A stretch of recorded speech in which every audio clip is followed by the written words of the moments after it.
Greetings, friends. My name is host Eric. I'm the host of Talking with Famous People. And I want you to help yourself to all the Talking with Famous People you'd like.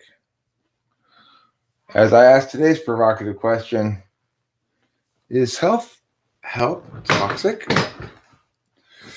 Why do I ask this question? Well, I just saw in my recommended videos feed a video entitled The Toxic World of Self-Help. Hi, leaf trimmer. And so I said to myself, is self-help toxic? I mean, the name of it would suggest that it's not, right? You're helping yourself.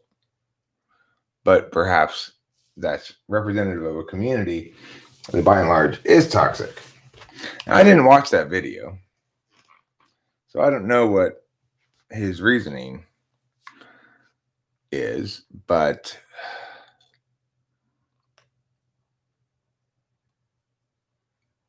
I think to the extent that there's toxicity in quote unquote self-help, it stems from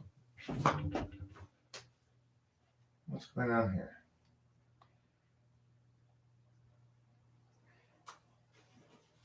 I don't know. He was making some noises over there.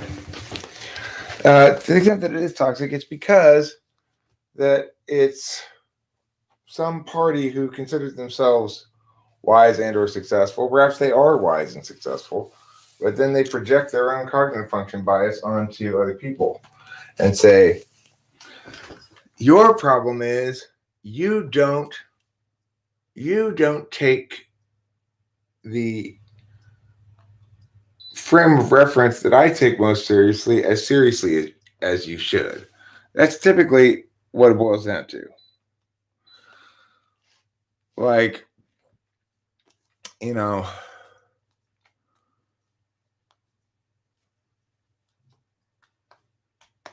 I would tend to agree that the majority of self-help is toxic because the people who tend to frame themselves as having solutions in self-help kinds of areas are the same people who are incapable of possibly having good things to say. Somebody like C.S. Joseph wants to continually frame cognitive functions as a capacity to improve, as some means to improve yourself by like attaining more skills, right? That you can master all the cognitive functions. Well, I mean, obviously that's terrible. It's basically saying you are inadequate in your current configuration, and to become adequate is to attain mastery in alternate configurations, which is never going to happen and is silly. And you're only lying to yourself if you think you've accomplished it, you know? Somebody like Teal Swan, I think, is quite toxic. Rachel bought her one of her decks of cards that she produced that basically is like a deck of cards with words on them that say things like resonance or, you know, enthusiasm, whatever, things like that. So when you look at the little book that comes with it, though, her framing of all of those things is so negative. It's so, this is what you need to do to become proper and acceptable and healthy and or okay in some way. Note the contrast between these sort of things that I'm talking about and talking with famous people whose central thesis is there's nothing wrong with you.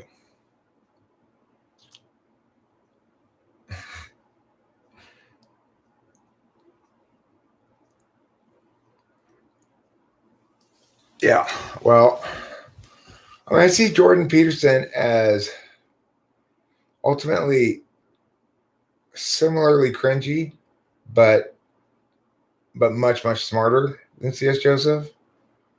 You know, for example, I saw another video that was by Jordan Peterson, titled something like the uncomfortable fact about IQ. Well, I can tell you right now, the uncomfortable fact about IQ is going to be, that this score really does correlate strongly with meow, meow, meow. We can know mostly about you by testing your IQ, and then that's how we know who you are, or something like that. But of course, it's ridiculous for all the reasons I've already articulated. There's no meta-analysis going on. It's just analysis. And it's like weak, weak, weak.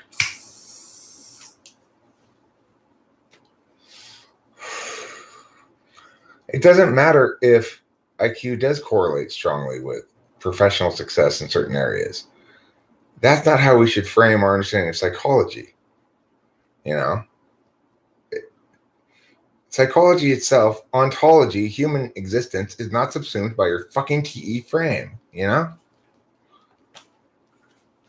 So, and Jordan Peterson is unable to recognize the extent to which he is consumed by his own frame bias. And he might say the same thing about me, except the difference is I'm telling you there's nothing wrong with you. Whether you're TE Dom or whether you're TI Dom or whatever, there's nothing wrong with you. There may be reasons why you and I don't get along. There may be areas where you and I are going to disagree with each other a lot, but there's nothing wrong with you. You're not inferior because you score a lower IQ score or something, or because you don't do as well on the Big Five. Those things are bullshit.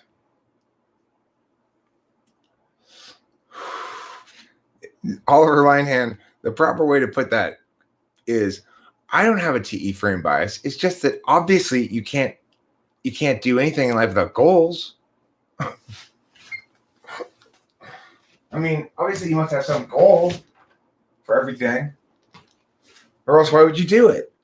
God, it's that notion that everything has to be goal oriented, have some sort of efficacy, be useful, or have utility. The things be determined through their teleology rather than their than something else, something like their identity or whatever.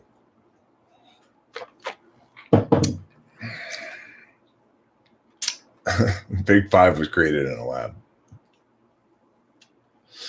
The Big Five is weaponized bullshit released by the Chinese to confuse us all.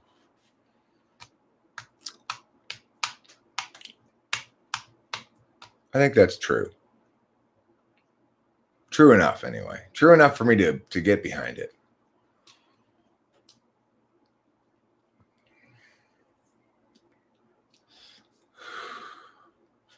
It's funny, I was thinking about you earlier, Oliver Linehan, as a good example of the comfort of duality. I have a lot of, I feel fondness towards you in general. I find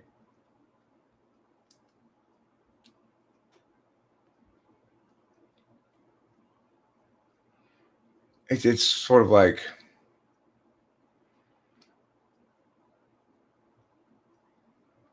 there's a natural quadra-based understanding or something.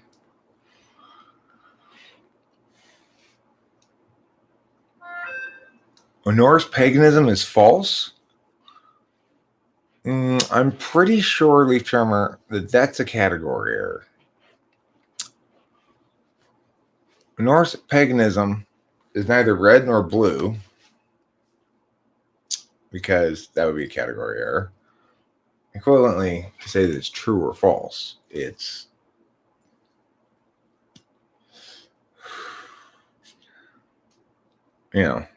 you might claim that a given statement made about Norse paganism might be true or false, but the thing itself is not subject to that kind of distinction.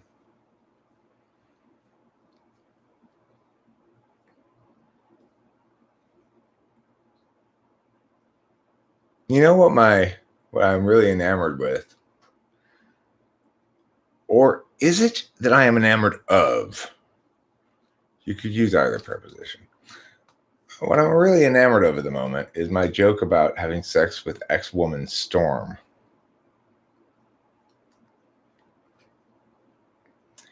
I mean, I think Jordan Peterson is a perfect example of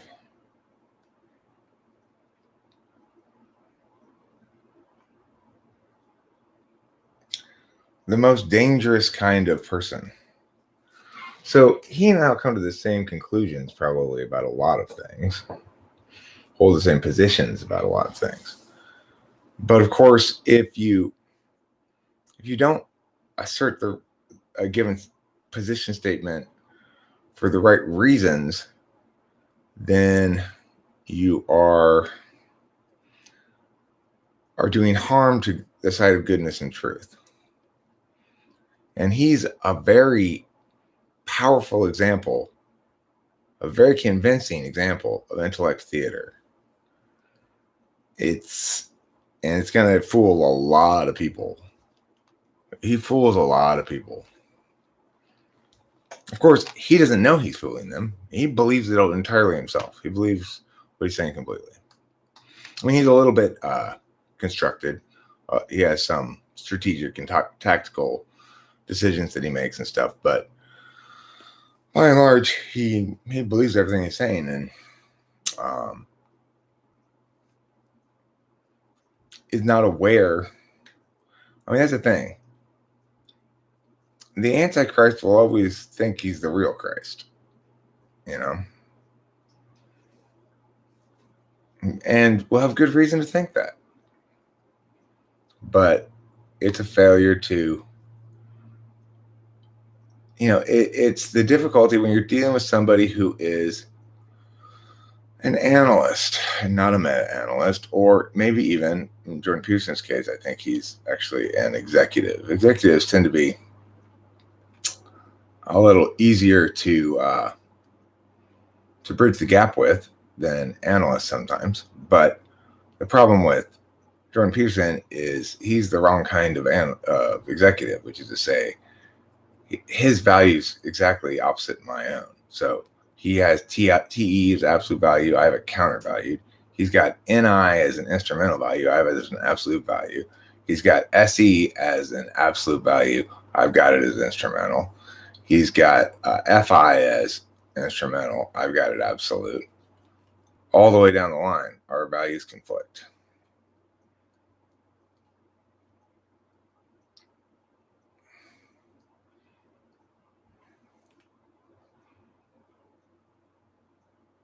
The answer to the title, it can be as toxic as the chronic helping of others. Well, the thing is, Diamond, for a long time, I have said a critical message is there's nothing wrong with you. Even though you and I might be in stark disagreement, or I might be yelling at you, there's still nothing wrong with you. It's a product of our mutual failure to communicate because of cognitive function conflicts, or value conflicts, basically. Yeah, I think JP is an ENTJ. Yes, I do think he's an ENTJ.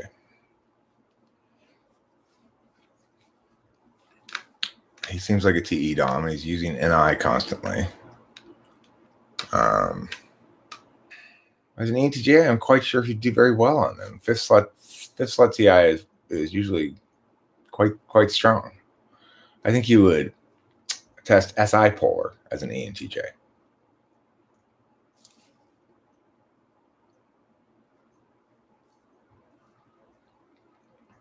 Well, see, that's the thing, Leaf Trimmer. Leaf Trimmer says 400-pound single mom with 5 kids, each with different fathers. Nothing wrong with you. Well,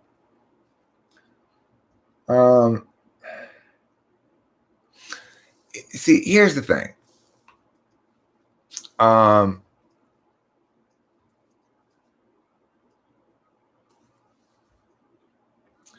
You get to choose a frame of reference, basically. And the reality is there are very few people out there who actually are needing a kick in the ass. Most people need a pat on the back. What makes self-help toxic is when it becomes about there's something wrong with you.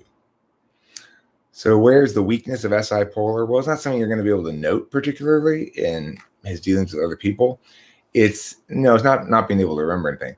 It's discarding all the high resolution data from your own experience.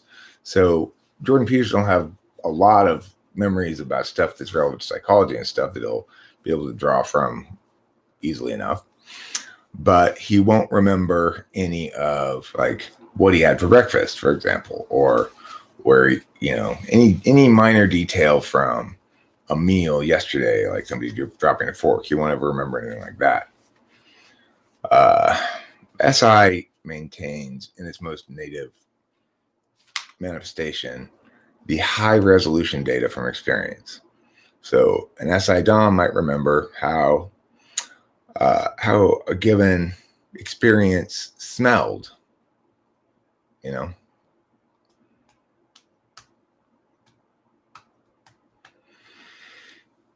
So the point is, there are different kinds of self-help available out there. So it's like there are certainly 18, 25-year-old men, especially ones who don't feel particularly reproductively viable, are often ontologically troubled. And they're going to reach out to the internet for answers. It's like there are assorted people giving answers. Some of them saying, well, you need to become more Chadley, develop more charisma, change who you are to be more appealing. Some people saying you just need to manifest shit. You just need to change your attitude, and then your world will change. It's like some of those techniques, or you just need to be in the moment. You just need to a lot of different things. You just need to clean your room, slay dragons. The thing is, those pieces of advice will work for some people that are the right type to hear that advice. In other words, it's probably good advice for your beneficiary. You probably have good advice for your beneficiary.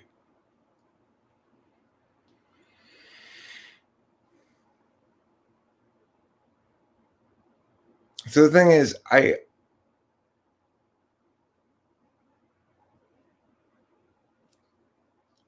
because the thing is, adult males have a variety of challenges to pass through as they enter into what I would call, fully realized adulthood.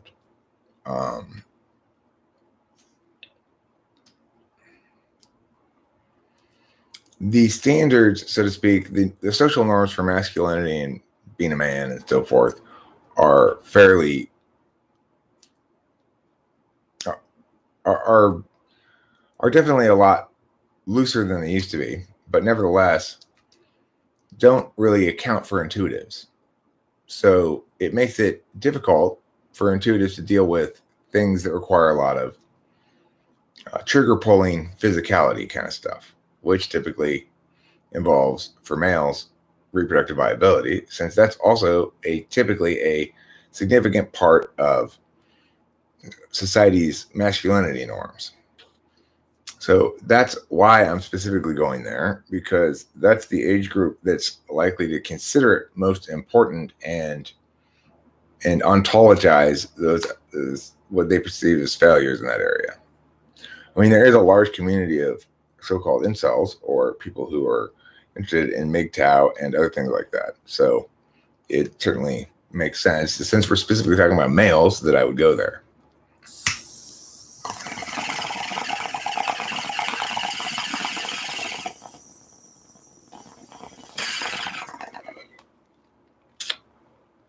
As we here at TWFP have discovered and continue to endorse, retaining various bodily substances is the key to becoming more reproductively viable. Yes. Oliver Linehan, I have discovered a new magic thing to retain that will help you to maximize your powers. Carbon dioxide.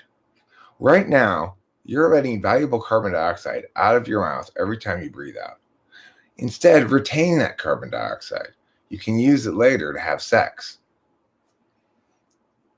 There are many different categories, Eric. Instead of the one you commonly bring up, there are many talking about how biased divorce court targets men or why you should be celibate. Right? That's all the same thing. That's all issue. That's all people having issues about their reproductive viability in one way or another. Like either women can't be trusted, courts can't be trusted to allow me to be reproductively viable. People, I want to be. All of those things are all expressions of secure self concept issues related to reproductive viability.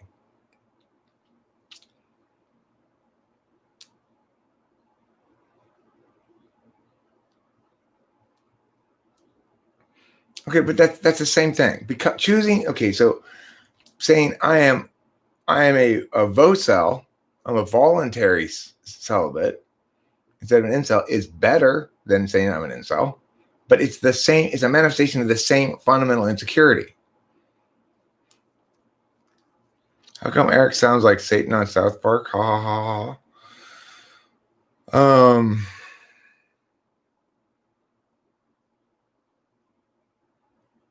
I know what Satan on South Park sounds like.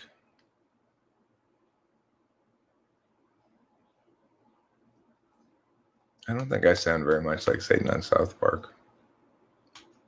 Sometimes when I'm doing kind of a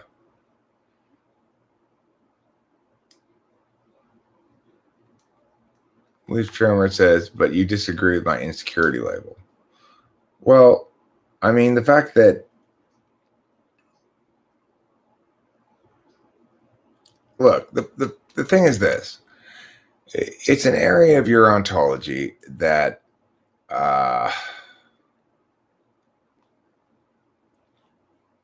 it's an area of your ontology where people typically have part of their identity linked to something in that area. Either I'm married, I have a girlfriend, I'm single and dating. There's, in other words, it's a status on Facebook.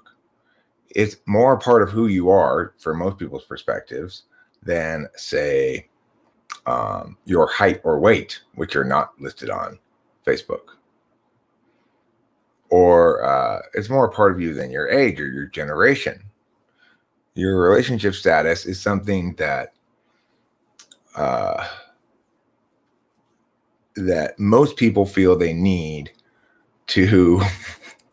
Oliver Linehan, you're just not holding it in enough. That's the problem. You need more carbon dioxide. And so it's natural that people are going to want to have a clear-cut identity on it. Now, I'm not denying that celibate or asexual or any number of other possible statuses are illegitimate statuses, but I'm saying that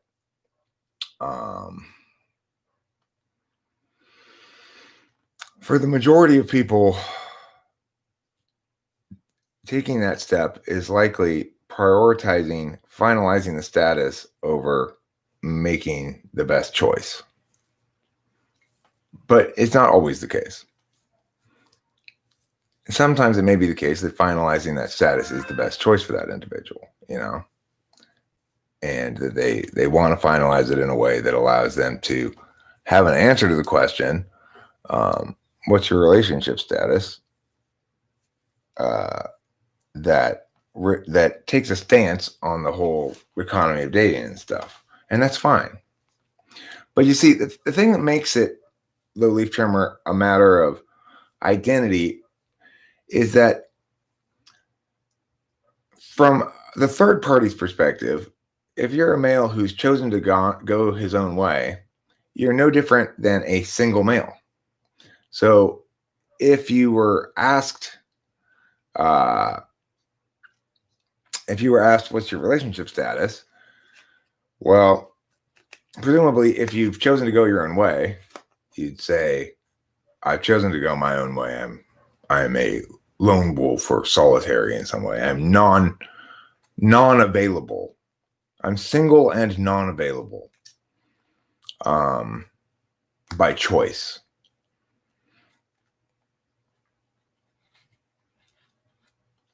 Okay, well, that's all well and good, except it's not something the third party needs to know, unless they're trying to pick up on you, right?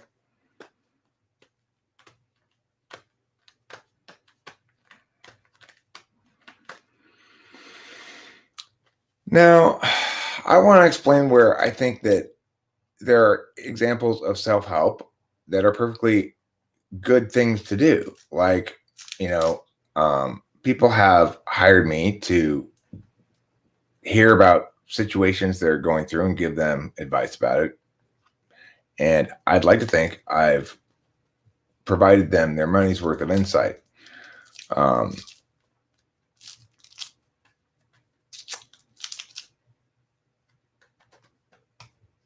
It's like when clients hire me to teach their kids, they're saying, I want my child to be helped to be a better person or a more complete person. Which type has the best memory? It depends on the kind of memory you're talking about. So, unfortunately, remembering like a string of numbers or something, it typically plays out around the same across types. There's about 7 or 8 numbers you can remember in a row, maybe 9, 10, 11, something like that. I forget what the number is, but it's pretty much average, and it doesn't differentiate. So it's like ENTJs, they'll be able to, because it's like a RAM versus a hard drive thing. And the attentional manner is basically saying, what kind of information do I imprint onto the hard drive? And if you are TENI, then you've chosen, or FENI, then that configuration discards all high resolution experiential data and only retains the low resolution takeaways.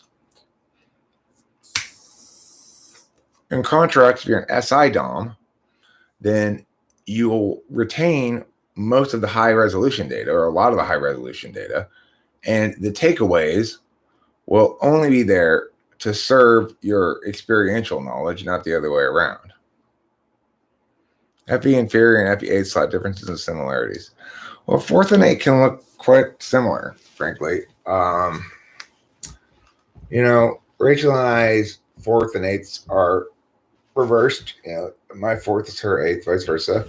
And the difference is, like, I'm not sure how it plays out with SE, but for me with SI, it's very easy to see that SI is conscious in me and not conscious in her. When I go into SI mode, I shut her out, basically. So if I'm in the bath and she's talking to me, I may not respond to her. FE goes, just, I don't care about FE really. And I can do it willfully. When I want to go to sleep, I lie down, I say, right. I get myself in my head and in my own. I shut off SE. I turn off the lights. I turn off all the noise, and try to limit the amount of external stimuli coming in, and I go into SI mode. So it's, to me, SIing is something that when I'm choosing to do it in real time is very clearly distinct from and exclusive of doing other things in that same real time. So if I am in that right mode, then I'm not ideating in my head. And sometimes I'll take a bath trying to get into that right mode, but I'll still be ideating the whole time. And that's, what it means to be an ENTP. On the other hand, Rachel doesn't seem to have that SI mode. She doesn't get right in real time. Instead, she just sort of deals with it as a turn-based thing. I think we should eat, spend a while, or it's important for me to always get enough sleep. It's a takeaway kind of a thing, The story of MGTOWs and feminists is a sad one under the surface. I agree. That's maybe the best way to put it. I'm not trying to critique those people, really, Lee Tremor, the MGTOW types. I really am not. But I'm not going to try to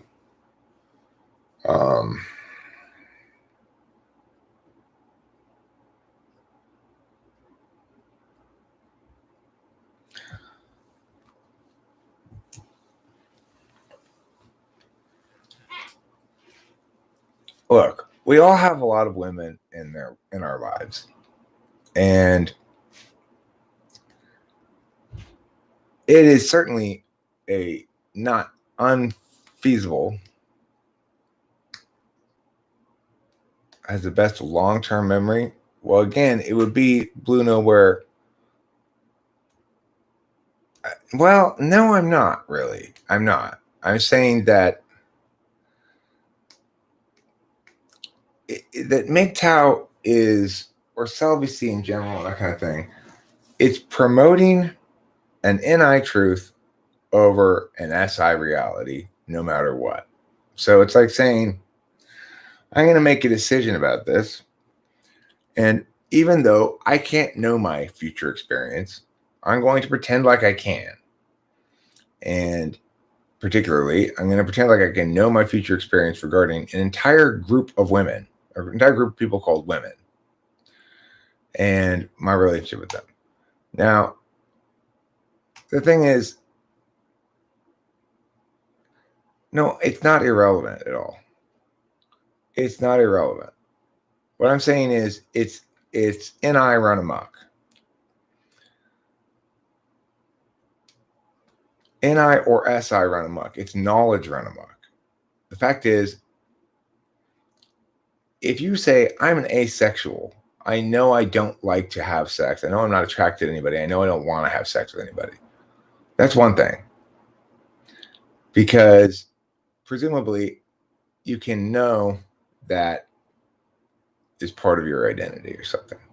However, if the reality is, you know, you are heterosexual and you do like women, and that is native to who you are, then to know in advance that there'll never be a circumstance where that's good for you is to excessively know. And of course, it's also to confer onto the group you know about something that you know about them that not every individual is going to manifest.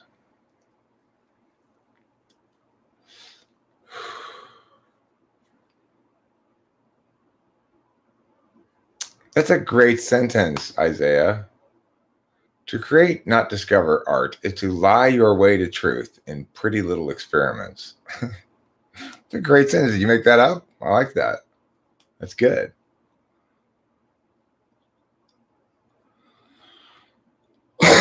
Okay, well, again, you're ignoring what I'm saying. Drummer. What I'm saying is it's knowledge run amok.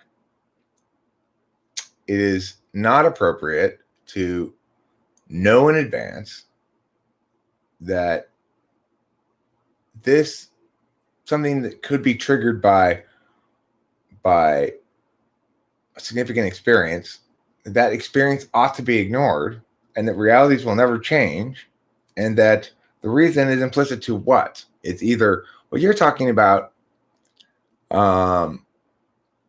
not a priority with MGTOW. They have a higher purpose in mind. What is that higher purpose? No, Leaf Drummer, you're objecting to my characterization of it as an insecurity-driven thing. I'm not policing anybody. I'm not telling them they can't make whatever choices the fuck they want. I'm saying my read on this, my interpretation is, by and large, it's an expression of insecurity. Now, you tell me what the higher purpose is. It depends for each male.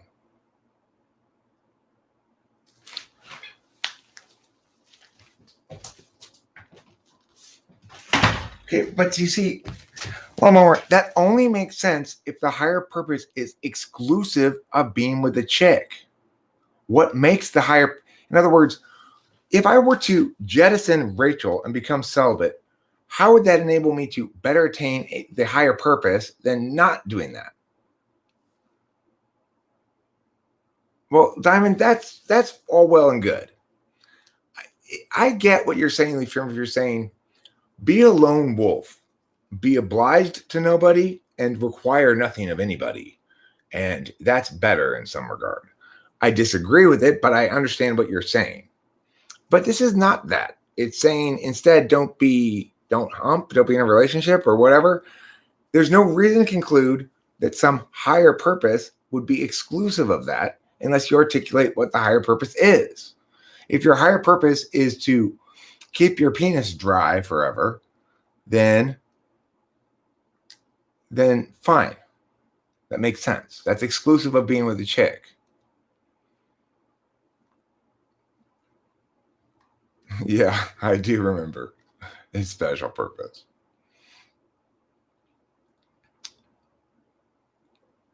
If girl don't call and meet much, message me according to her free time, but when I go away from her life, she starts to say, please don't go. Does she like me or not?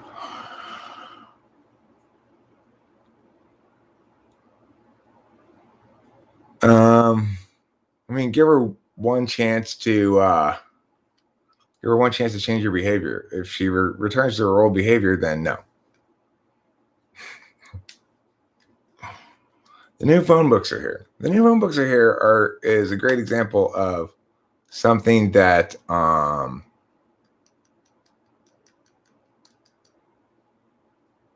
okay, so Donald, if MGTOW is the same thing as like Chadley Puss Slayer stuff, then I've misunderstood what MGTOW is entirely.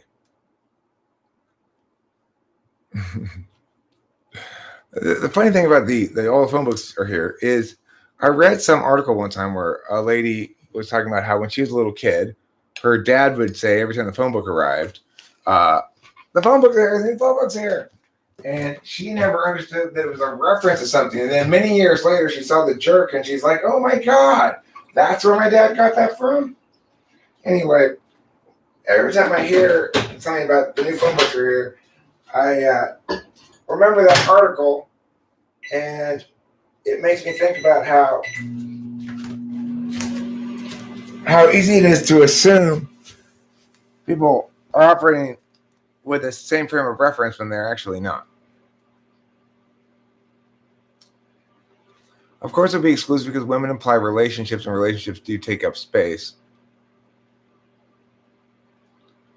Okay, but what is the thing that I can't do with Rachel that I could do without Rachel? But be specific.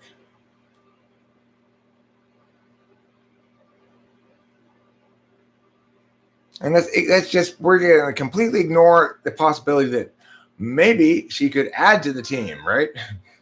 That maybe there's things I could do with her that I couldn't do without her. Let's ignore that part entirely. Just tell me, what are the important higher purposes thing that I cannot do now that I would be able to do without Rachel? Hookers and blow are not a higher purpose thing. Okay, well, I mean, Freddie Forgiato says there's a branch of MGTOW that is Chadley for sure. They're all about having a lot of women and not overcommitting to any. Okay, well, I also think that that's silly because it's still making the same mistake. It's still saying, here, group of individual human beings, you are called women, and I assume you embody the following things that I confer upon you, regardless of whether you actually do or not. So that's what's wrong with it. It's more groupism. It's like, I don't doubt that there's chicks out there who want to just go out and hump a bunch as well. And when guys who just want to hump a bunch of different people and girls who just want to hump a bunch of different people get together and hump a bunch of different people, fine. But the problems lie when men, being Chadley, are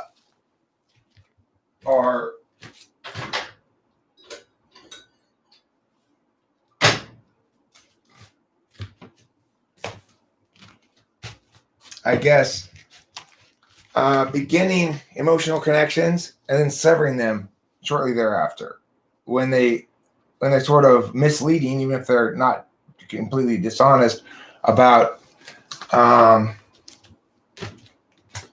long-term viability, you know? And even if they are completely honest about it and what they want and everything, in my mind, they're kind of playing fast and loose with another person's feelings because you don't know if the other person is going to necessarily be as detached from you as you are about it, right?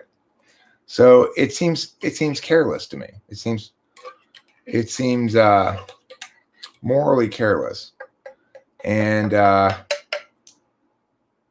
only way you can be that morally careless is if you see women as women. And that means you don't see Julie as a human being. You see her as an example of women.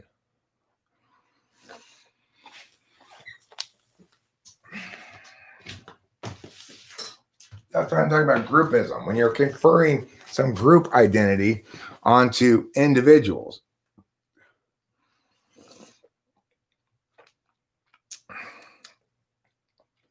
What type is Eren Yeager in Attack on Titan?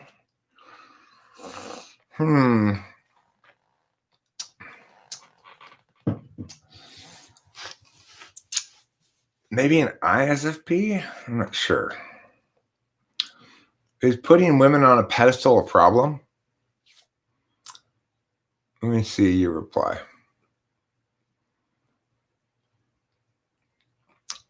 Well, I'm talking about young men starting out their lives, not you or your stage. Okay. Well, look, I mean, it would kind of make sense to me. It would kind of make sense to me that young males would say, you know what, I want to remove myself from this dating scene until I'm in my 30s or something, because I find it unnavigable for whatever reason. I don't see anything inherently wrong with that. And I don't doubt that there are plenty of individuals who make that decision. But the key thing about that is they don't need a movement. They just make those decisions themselves, and there's no big deal about it. If you need a movement, then probably you, like the men's rights movement is something I would broadly agree with. So, in other words, I believe in the rights for fathers, and I believe in that the courts have historically been abusive towards fathers in favor of mothers and women. I think it's absolutely fair for people to say that courts need to be equitable in terms of things like spousal support, and that those things should be linked to justice as well. If your wife cheats on you, she shouldn't get shit, But if you cheat on your wife and the court screws you, well, you shouldn't really be complaining.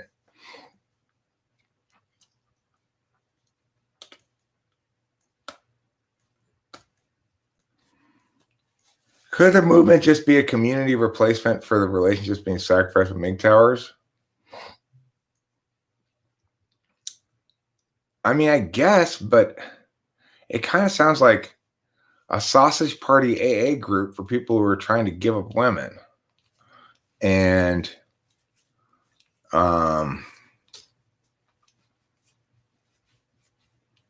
that's fine, but I don't think people in MGTOW really identify as sex addicts.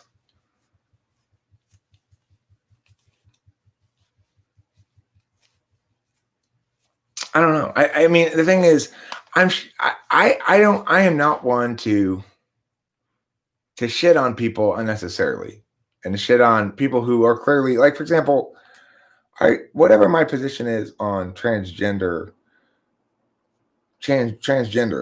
for specifically the surgery part of it is the only part that I think is controversial at all. It's not something that I particularly want to.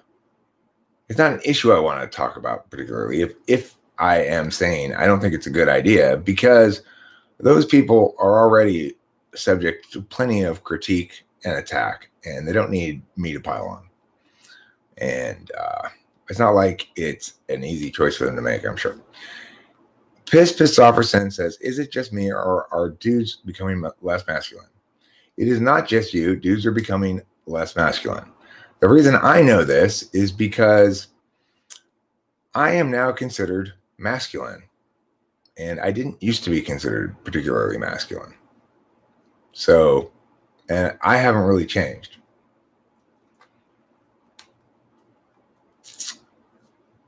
So there you have it. it was weird to discover that I'm perceived as masculine and intimidating to some extent, because that wasn't my adolescence for sure. And so I guess you sort of, as fourth lot SI, is slow to learn that your identity isn't what it always was. MGTOW is about not letting women take advantage of you. It's a choice to be more interested in self-love than putting a woman on a pedestal as a bachelor's lifestyle. Well, I mean, Sir Thomas, I would suspect that you'd consider me being taken advantage of then by Rachel, because I'm supporting her, I guess you'd say. But, you know, I feel most naturally settled in a pair bonding relationship. Not everybody does. I think this may very well link to quote unquote instinctual variance in Enneagram. So Enneagram says people relate to relationships in one of three ways. Either they're lone wolfy, they don't really want to be burdened by a partner. They're two-person-y, they're pair bondy, SX, or they're groupie. So it's like my second wife was SO by that taxonomy. And what that means is she saw us as a couple as being basically subsumed by the larger community, her family, and all the people around, you know?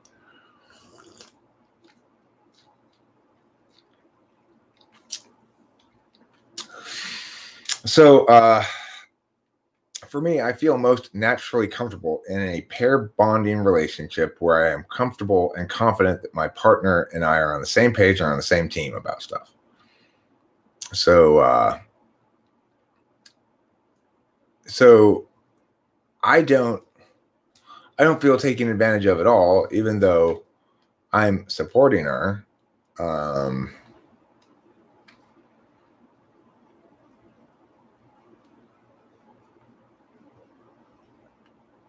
Sir Thomas, you are correct about my last relationship, that I was subject to abuse in that relationship. But that was because that woman had BPD, borderline personality disorder. And while I was not treated well, it was not that I was in denial, because that's why we fought all the time, right? I kept coming onto the internet and saying, this is not okay, what she's doing, and trying to clarify what was going on. Part of the reason why I had so much trouble with that is I'm FI polar. So it is absolutely the case, but Sir Thomas, I think this sort of proves my point rather than yours. It's absolutely the case that women can be awful, but it's not women who can be awful. It's absolutely the case that an individual human being suffering from BPD can be awful.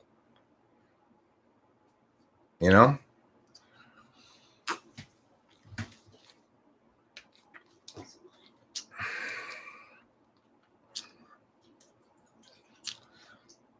Mackenzie Hoffman asks, how did you and Rachel meet?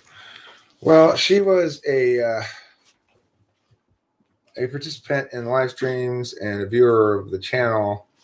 And I knew her first as some nice lady who left nice comments on my music, which I greatly appreciated, because,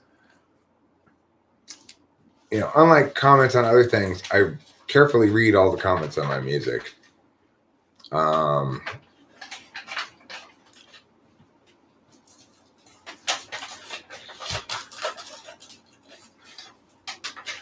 So anyway, when Kimberly and I broke up, I was looking for a new woman, and I actually sort of like looked around the community, and I saw Rachel's channel, and I saw her, and I dismissed her immediately as too young, because I had decided I wanted to go out with somebody at least 30 years old or older, because it would make me less vulnerable to being accused of cradle robbing. So then she hired me to type her, and made sure I was aware in in that typing that she was actually 30, I think 34 at the time. Yeah, 34. And it took it took me a little while for that to sink in. But after it sunk in, I thought, you know what, let me try talking to this chick. And then I think it's fair to say we both felt a state of limerence. Yeah. I know I did. I definitely did. I quickly enough became quite enamored of her and felt like people who are in love in the cartoons look like, as they walk around like birds tweeting and flying on their shoulders and stuff. Me too. It felt like even the day that you asked me to fly out here, it felt like the world had stopped and like was applauding me. It was so like like the limerence, like you said. But the thing that I learned about limerence is that some people think of it as just a quick love, because it can just be like this, quick, instant, like innocent love, but it wasn't for us. Pissed off person.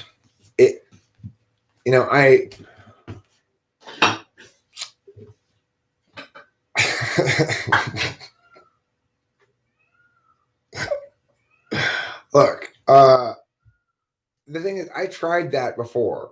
After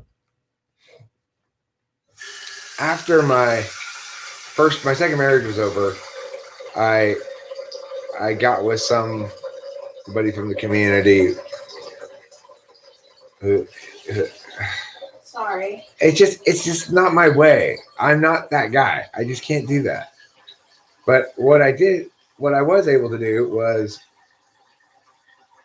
I was like, I can't, it's not within my capability to sleep with women and not try to make them my girlfriend, at least.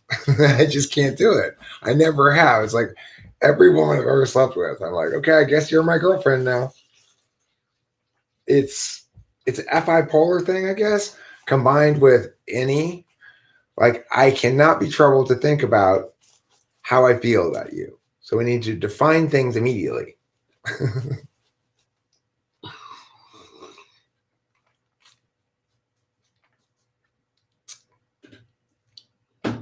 It's really easy for me to be in a relationship.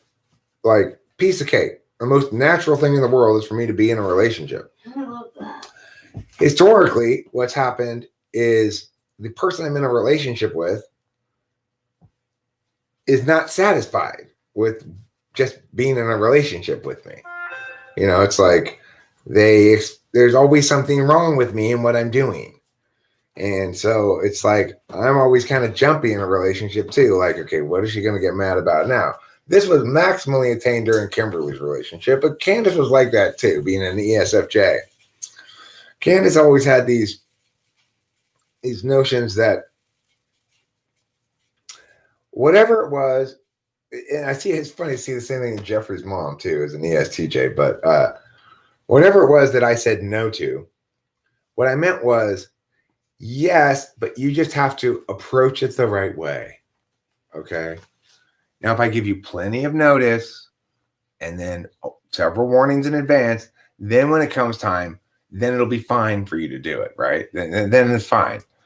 And so it's like, this trick worked on me for a couple of times where it's like, she'll say, in 3 weeks, we have to go do meow.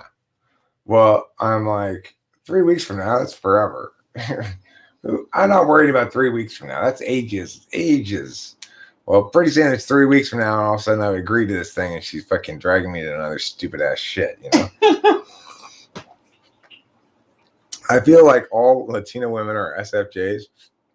Hispanic culture is SFJ. Certainly Candace's family was. That's for sure. And Melinda's family was too, but not Melinda.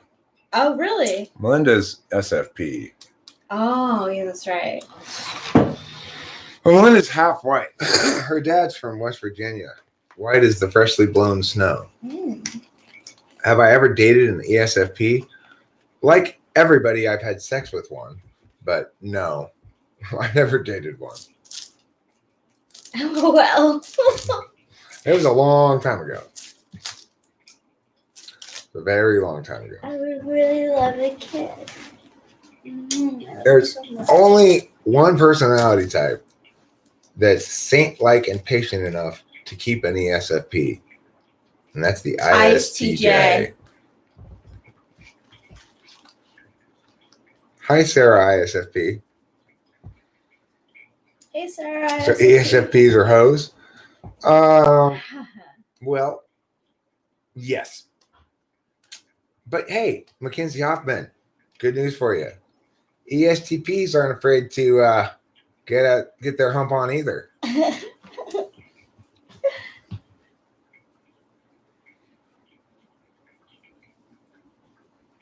Just wait until you develop drug and alcohol problems. You'll be fucking everything in sight. Oh my god, I love it so much. It's funny because it's true.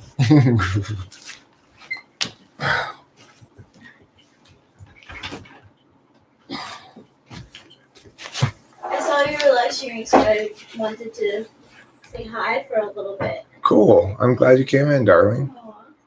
What makes an ISTJ patient? Third slot FI.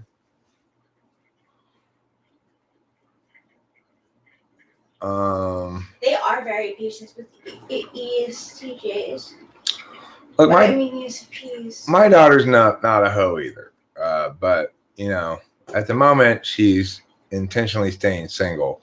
She's historically been like me, you know, very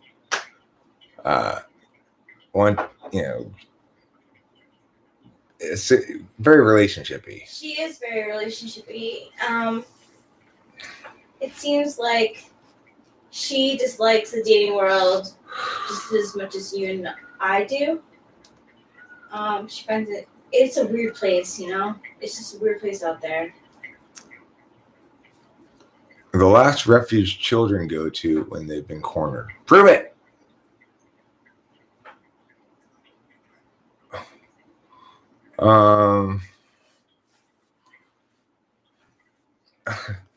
Regardless of what emailed anthrax is, Oh, is email anthrax around? Yeah. Oh, that's good. It had been a while. I mean, prove it is just option 2 of 2 options. You can let any statement go, in which case silence equals assent, more or less, or you can challenge it, in which case the burden's on the ass.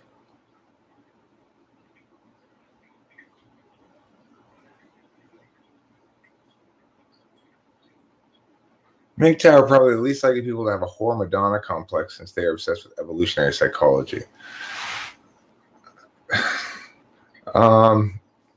They do seem to have a fascination with hypergamy and you know, it is true that there's a reproductive economy, you know, that Rachel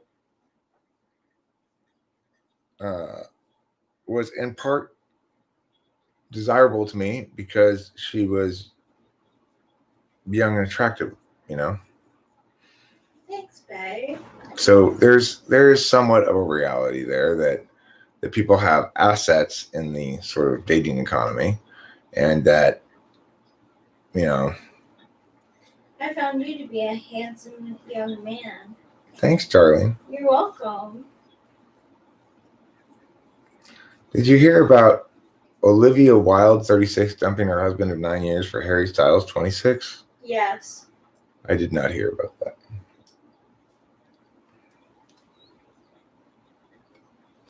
But you know, the thing is, I really think that that's probably an SI polar thing. It's like people who have, or maybe to some extent an NI polar thing too. It's a knowledge, one of the knowledge functions polar. Like my second wife divorced me for reasons that she never really could explain. Except she was feeling like the grass was greener on the other side. And because she's unipolar, I don't think she's ever really realized, oh shit, the grass is way browner over here. Yeah. But, which is nice. I'm glad she doesn't have to carry that around, you know? But it's true. It is true. It's true that she's never was ever going to do any better than me.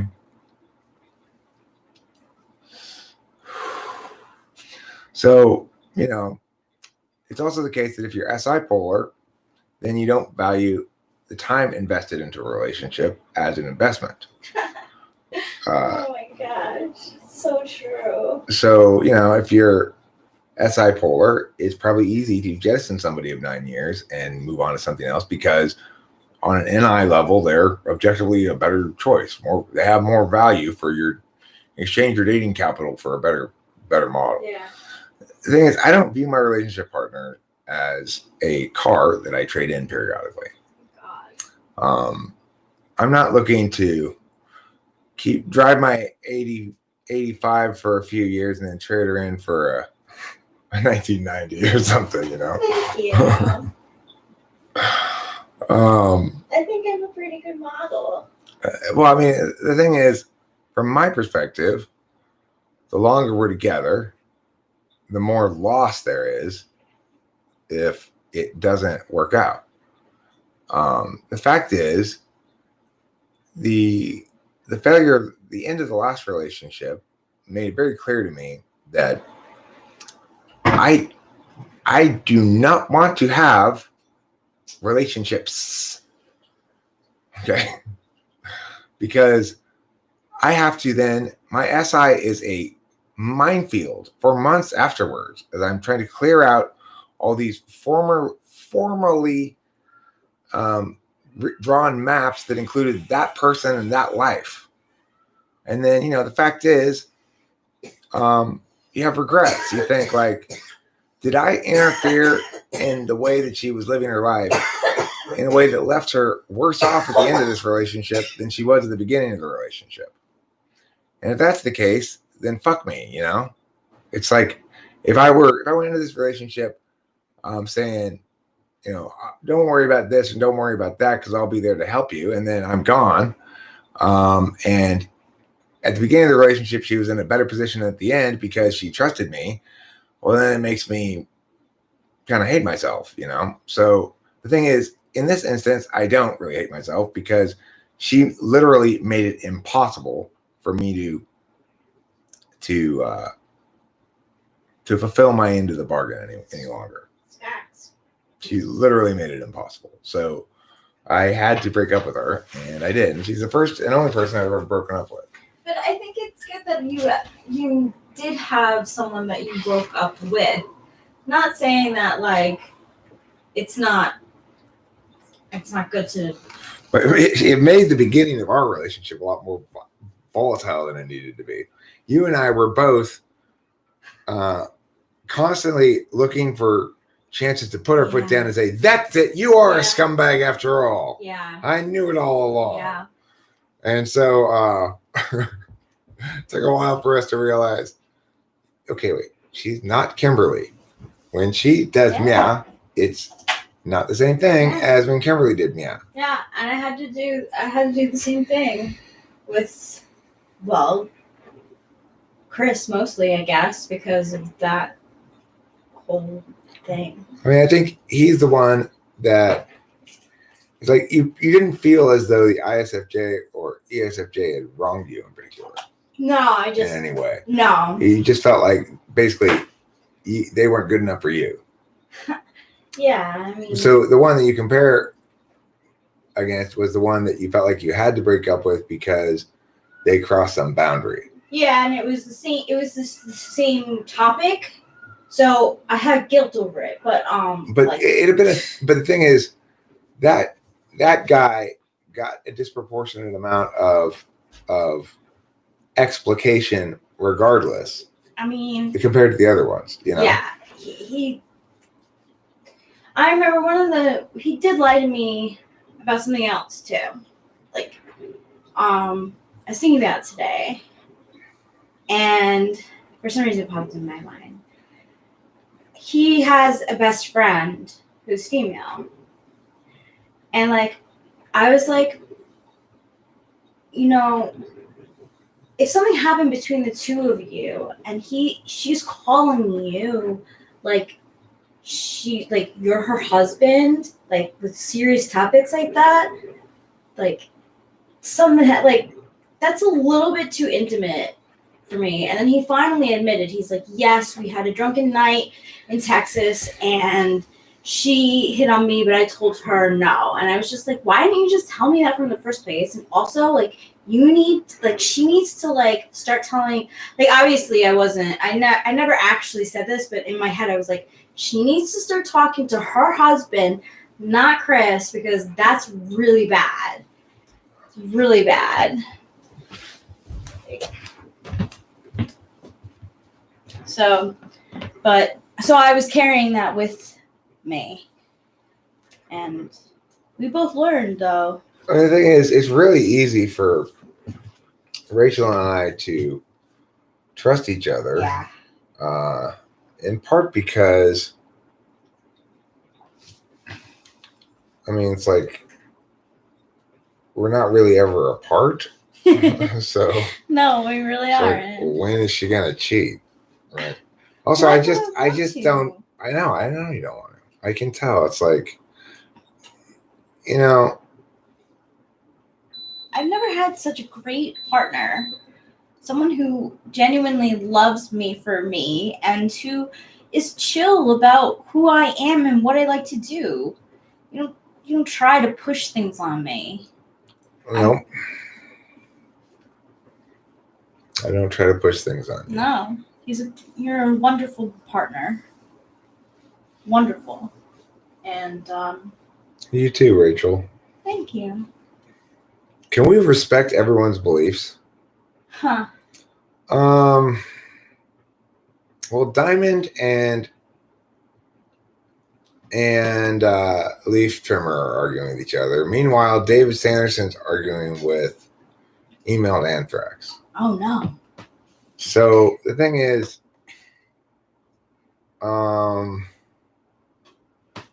as far as the Diamond Leaf Trimmer battle, I don't have any opinion about it, really. I don't even know what they're arguing about at this point.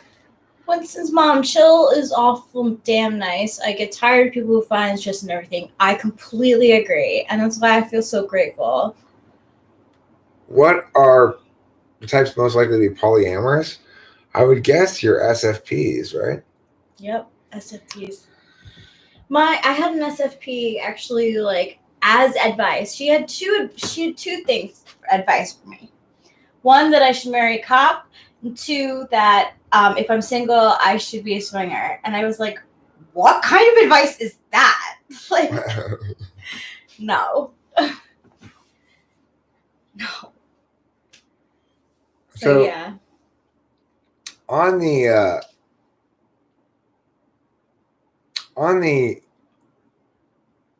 I mean, maybe ENFPs.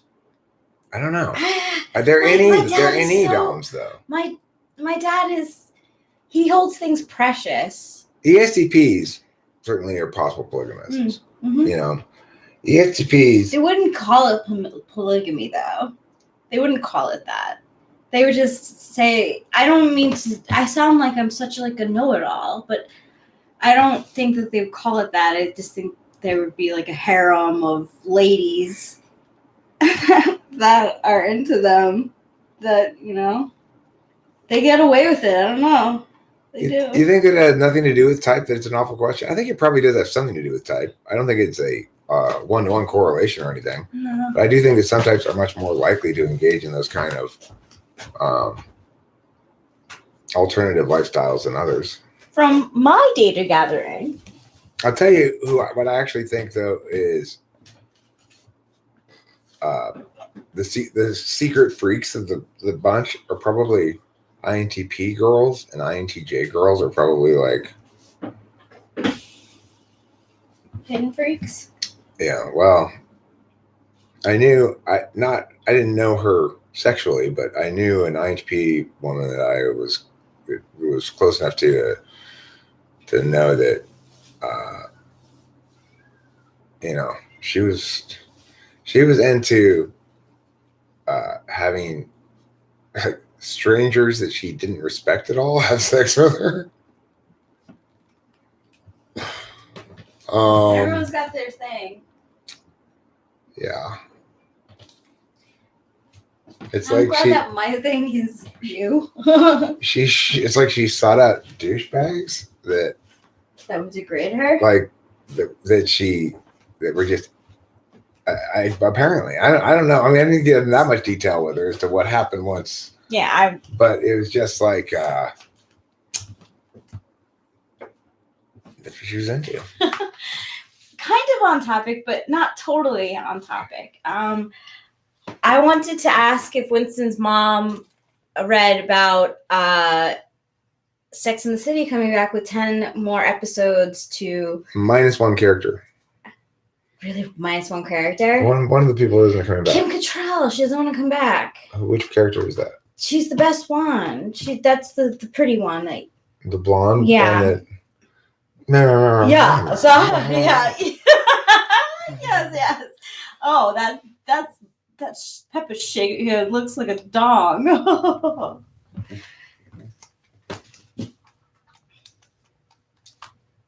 You like my shirt? Thanks. Keep it green, everybody. The thing is, I am both 49 years old, which means my appetites are somewhat less than they once were, perhaps, but also as an ENTP, I'm a very metaphysical type. I like to have sexual intercourse, of course, but I don't like it to occupy my attention in between instances of it. So, like the reason one has sexual intercourse, when I have sexual intercourse, is so that I stop noticing Rachel's boobs all the time. For a while, It's like right now, she's looking pretty good. And it's distracting somewhat because, of course, this is the thing about being in a relationship with a woman. You're just friends, having a good time together, and then you start to think like, God, this is something that's bothering me. There's something that's bothering me. What is it? Something I need to do to this person to set them straight. And then I realize, oh, I'm horny. Hey, no, you. I'm so glad that didn't spill on you. That's nice. I'm glad too. See, ESTP Legends Fall says it doesn't work that way for him. He isn't surprised by, oh, hey, I'm horny again. It only lasts like 5 minutes for him that he just doesn't have to think about it anymore. Yeah.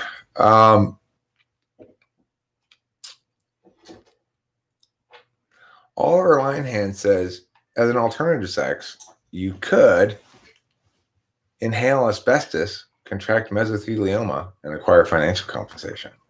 It's a good alternative plan. That is a good alternative plan. If you don't like the word sexual intercourse, perhaps marital conjoining, spousal conjoining,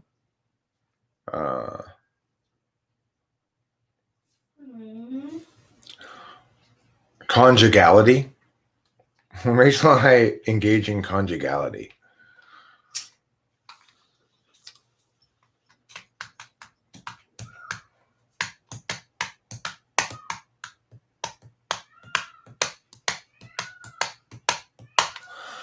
I was thinking about around 5:30 heating it up or like bringing out the meatloaf. That sounds like a good idea. Okay.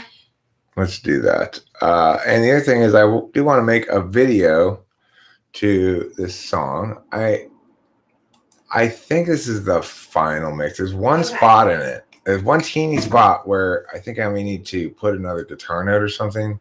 All right. Being really picky. But regardless, we can make the video with this. Don't worry about pickiness. I'm not worried about pickiness at all. I think... The point is I'm saying that the length and everything is not going to change. Okay.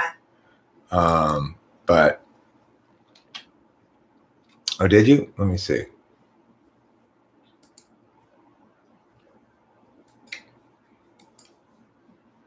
But yeah, we're just not gonna. Brooding here won't do any good, but brooding's more and more my style.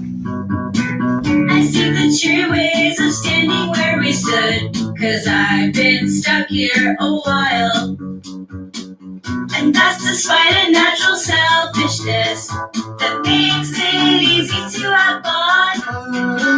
Or is it still undecided? Yeah, that's not a bad idea. The echo things. Well, I like that particular echo in my voice. I think it sounds good. But there's a couple of other echoes that I originally had in there in a couple spots that I took out, and we could in theory put back in. Regardless, the length and arrangement of it is done, so we can work on the video anytime, even if we do want to possibly add a couple of echoes with your voice in the chorus. I think it's a good idea.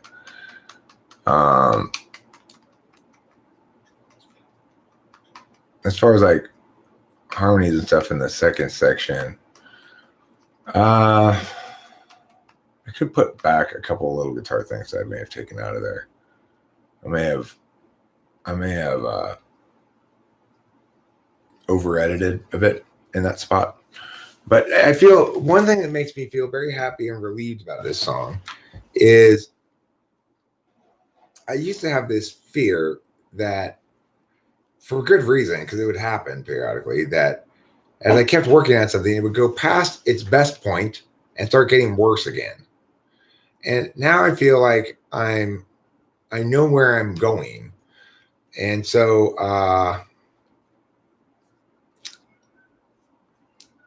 the process, I feel confident in the process that once, if I were to go back and remix, in other words, I'll be able to master it as well as I did this time again. I understand what I'm doing better than I ever used to be able to understand. So Piss Pistofferson, the song is a lot sadder on the acoustic guitar, and Diamond says, I'm still biased for the acoustic version. It's superior. Well, the thing is, people tend to be biased towards the version of a thing they hear first. So it's funny. It's, I don't usually. Sometimes I like a remix. I can't lie. I do like remixes. It's because your SI always serves your NI. But the thing is, I suspect that in terms of broad appeal or potential to appeal to or be heard by people who are not. I mean, the thing is, Piss Pistofferson, in that case, you're both making a bit of a apples and oranges thing here. A song where we play it on the acoustic and sing it live is a different kind of animal than a production song. So, there is no acoustic version that's been produced. You just heard us play it live, and the fact that you prefer it live is great. That's fine, nothing wrong with that. But the studio track is a different order of animal. It's like to compare the two is. I mean, the thing is, you could say, well, I think you would have been more well served to produce it differently, but I mean, I appreciate this kind of feedback because it also helps me relate back to the meta frame here, which is I need to. Every project is going to have some barriers that can prevent me from finishing the project. Gumption traps, you might call them, as Robert Pirsig did. these comments here are potentially a gumption trap for me. So I've spent countless hours over several days working on this, trying to get it as perfect as possible. And the reason is because I'm operating in a frame of reference that says I have for far too long preferred the easy way, hoping to catch lightning in a bottle the easy way. Now, what you guys are saying is you catch a lot more lightning in a bottle the easy way than this one, Eric. Well, I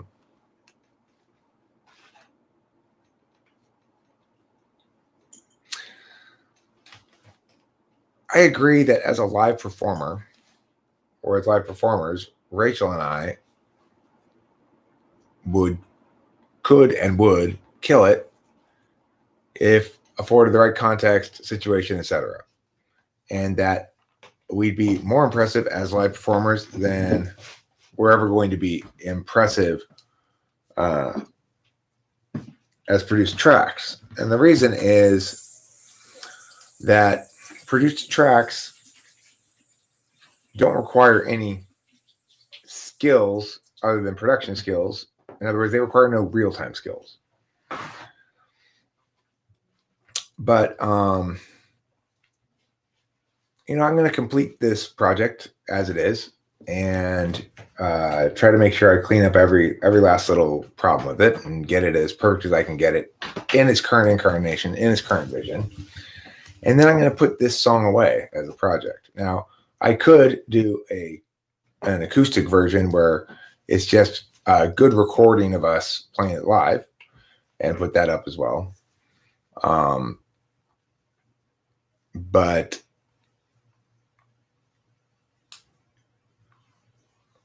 well, Legends Fall, I agree. And so the thing that's interesting about you bringing up these topics is, of course, being the person who's actually been doing this for years and years and years now, I'm way ahead of you. So I'm aware of all of those risks. I spend a lot of time factoring those considerations in. Am I too close to this right now? Do I need to walk away? And I have walked away. In fact, this particular song represents growth for me because I'm refusing to let either of the two things happen, the two following things happen that usually do happen. Number one is, good enough. I'm tired of working on this now. And number two is, okay, I guess this is never going to come together all the way, and walk away from it and not complete it as a project. So I've been fortunate enough to be working on this over the course of several days and been able to listen to it in the night and in the morning after sleeping on it and stuff, which is why I'm on the fucking 50th mix of it or something, The thing is, remember, it's not always the case that overworking something is a serious risk. You got to look at Steely Dan and their purported 200 and some mixes of Babylon Sisters before Donald Fagen was satisfied. The thing is, at this point, the stuff I'm doing is very nitpicky stuff to it. So the changes I'm making are things like the vocals are slightly too loud in that spot. Let me turn them down 1 dB. Or I don't like that note right there on that guitar, so I'm going to take that one note out. So I'm not doing much to it every time I'm remixing. I'm doing little changes. I don't like the way that it comes out before I master it with too much frequency at 218 peaks, because that's where the guitar peaks. And so I might do a little EQing on the guitar track and then remix it. That kind of shit is what I'm doing. It's not like I have lost sight of the forest for the trees. It's absolutely not the case. And one of the good reasons I can confirm this is when I do work on things over the course of days. If Jesus Were People, it did not come out very good as a recorded track. For sure, it did not. And it's an example of, If Jesus Were People is an example of what I'm trying to avoid. In that instance, I was satisfied before I should have been. Or I wasn't satisfied. I just got tired of working on it, or I jumped the gun. That happens. It happens to me all the time. So in this instance, I'm confident that none of the pitfalls that normally occur are happening. In other words, I'm not too enamored with what I think about it right now. I've been able to compare it against multiple masters and objectively determine this is the best one for a variety of reasons, listening to it on multiple speakers. And it's very close to being done. The thing is, it's a different work of art than the song played as an acoustic song, for sure. And it has a different vibe to it. But I'm quite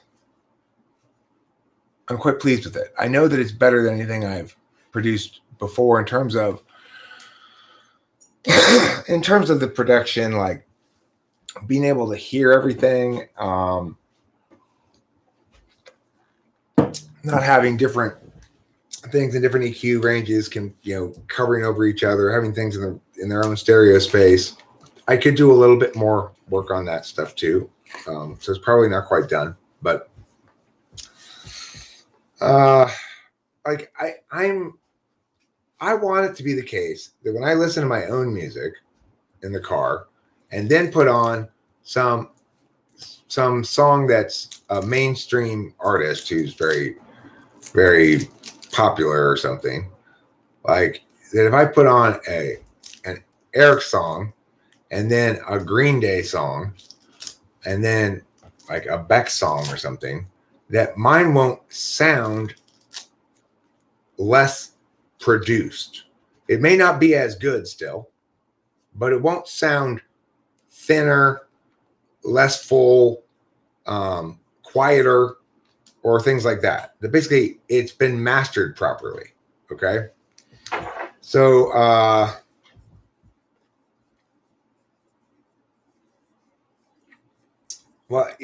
Katie, the thing is, what's helped me a lot in learning how to mix and master was talking to Jeremy about it. And he sees it as you've got a recording stage, an editing stage, a mixing stage, and a mastering stage. Now, for me, the editing and mixing stage, I'm learning to separate them better. So it used to be that as I was editing, I'd also mess with the volume levels of individual bits of a track, and it was premature mixing, right? It was premature mixing. It's one thing to try to compress it so you get kind of even levels all throughout. It's another to worry about this sounding too loud at this moment, or that sounding too loud at this moment, because you're not done with the editing part yet. So you don't really know, because you don't know what it's going to be up against. So I've learned to be better in my order of operations and production. And I want my songs to sound like full and well produced, like the songs that I listen to on my playlist that I enjoy. Some of my songs historically have that kind of bigness, but very few of them. And by and large, I have missed the boat in managing to successfully produce something so that it doesn't sound like it's an amateur production. Am I going to attain that with this one? I'm not sure, but I'm confident that I'll get closer with this one than I have in the past. And I'm confident that a lot of these problems that are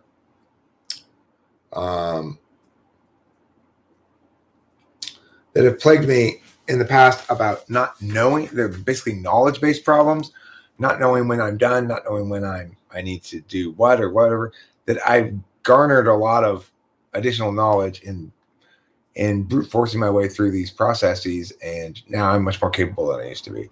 It is difficult. Legends Fall is extremely difficult.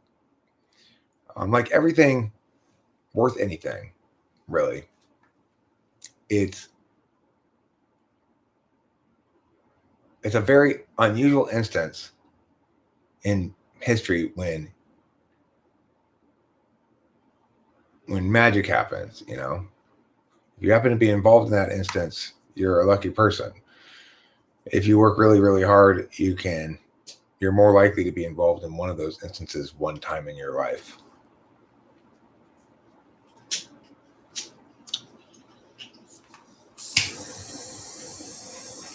Oh, yeah. KD, of course. I mean,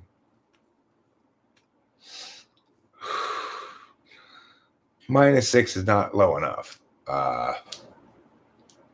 I turned down all the tracks to start with into -6, -8 or whatever. But my time of thing gets all filled up. There's rarely anything that's as high as -6. But everything's fully optimized within itself too. This is an important thing to remember. There's two ways you can get a given track to sound loud within your multi-track. You can turn up the track louder, or you can turn up the apparent volume of the stuff within the track louder. Leave the track the same volume. You want to do the latter. You want to make sure that every single one of your tracks is fully optimized without sounding overly compressed. And then to turn it up as loud as you can from there.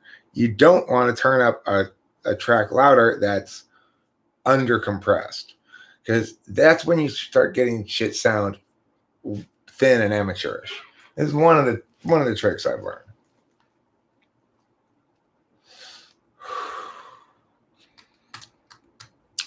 So, okay. I will talk to you all later. Thanks for being here. Don't